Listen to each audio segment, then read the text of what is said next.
જે વ્રત જેણે કર્યું હોય તો એ વ્રત જ્યારે છોડવાનું થાય તે એનો ઉદ્યાપન વિધિ જેને કહેવામાં આવે તો એ કેવી રીતે કરવો, તો જે માણસે પુરુષોત્તમ માસની અંદર રાત્રે ભોજન કરવાનો નિયમ લીધો હોય કે એક ટાઈમ જમીશ, તો એણે વ્રત પૂરું થાય ત્યારે પહેલાં બ્રહ્મ ભોજન કરાવવું. 2-5 શક્તિ પ્રમાણે બ્રાહ્મણને સીધું ભરવું, અથવા તો એને ઘેર બોલાવીને જમાડવા, અથવા તો એને તમે પૈસા આપી દેતા હો કે આ તમે રસોઈ બનાવીને જમજો.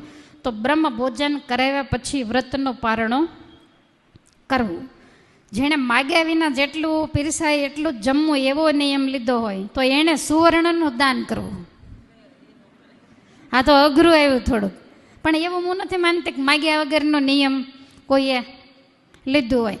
હવે તમે નિયમ લીધું હોય કે ભાઈ માગ્યા વગર જે આપણને પુત્ર વધુ બપોરે પીરસે એ, પણ પછી આખો મહિનો ધ્યાન રાખવું પડે કે એની હારે બગડવું ન પડે, નહીતર હાવ જોઈએ.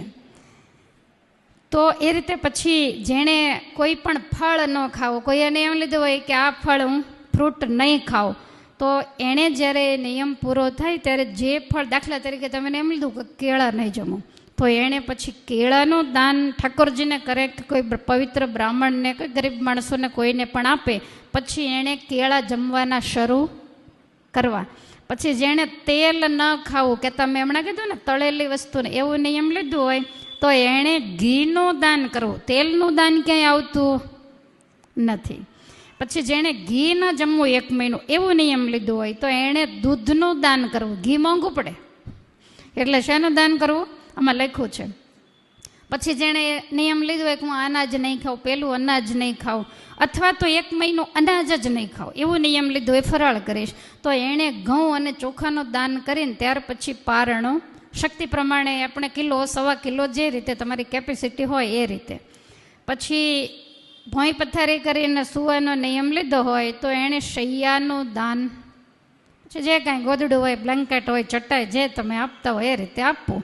પછી પતરાવળીમાં જમવાનું નિયમ લીધું હોય તો એણે બ્રાહ્મણ હોય, સાધુ હોય, ઠાકોરજી હોય તો એને ભોજન કરાવવું, અને ત્યારે એને જમાડ્યા પછી સ્ટીલ વગેરેના પાત્રોમાં જમવાની શરૂઆત કરવી. કાંઈ ન કરી શકે તો એવો નિયમ લે હું 1 મહિનો પગરખા નહીં પહેરવું, બહાર ન જાવું ને તો ઉપાધિ થાય. પાછું ઘરમાં ને ઘરમાં રહેતા હોત નિયમ લેવું. તો જેણે પગરખા નહીં પહેરવાનો નિયમ લીધો હોય એણે છેલ્લે પગરખાનું દાન કરવું. મીઠું નહીં ખાવું 1 મહિનો એવો નિયમ લીધો હોય તો એણે સાકરનું દાન કરવું. અખંડ દીવાનો નિયમ લીધો હોય તો એણે છેલ્લે દીવાનું દાન, કહેતા દીપદાન કરવું. પછી એકાંતરે ઉપવાસ કહેતા ધારણા પારણાનો નિયમ લીધો હોય તો એણે કળશનું દાન, કળશ ઘડો તાંબાનો કે જે તમે આપી શકતા હો તે. પછી શક્તિ પ્રમાણે એની અંદર ઘી પૂરી અને એ કળશનું દાન કરવું.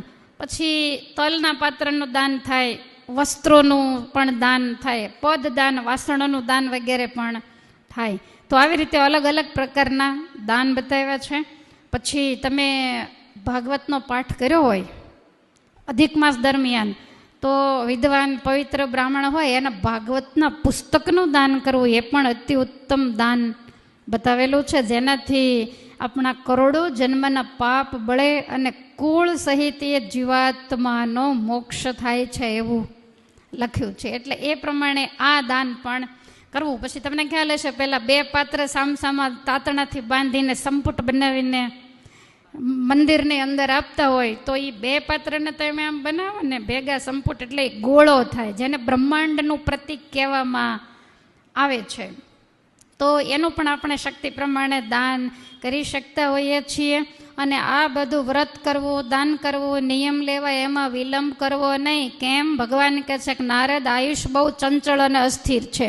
એમ થાય કે આ અધિક માસ રહેવા દો, આવતામાં કરશું, તો આવતો આપણે દેખશું કે કેમ એ કંઈ નક્કી નથી. એટલે આ વિચાર ચોક્કસ કરવો.